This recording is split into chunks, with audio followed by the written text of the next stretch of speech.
Vítáme vás v Brozanech u druhého pokračování dílu Freestyle Pes. Takže všichni už tady mají své oficiální oblečení a tamhle... Ne, nemám, on mi ho ukradl.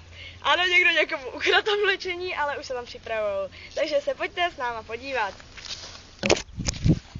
Počkej, teďka zeď. Tohle je můj, říkám mu ňafík.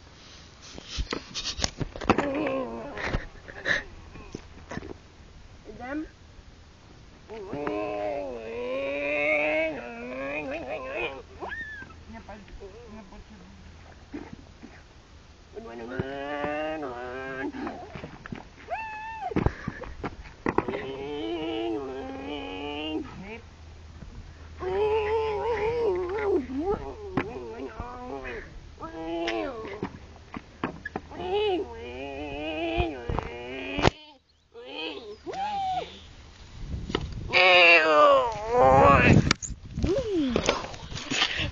Nemůžu.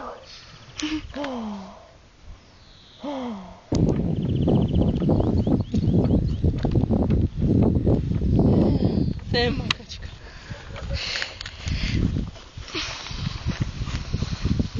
Co byste teda řekl o tom, co jste tady udělal za výkon?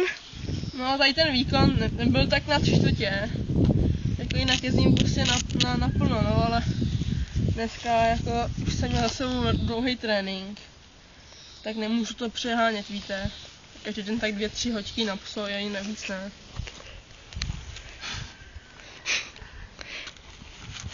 Tak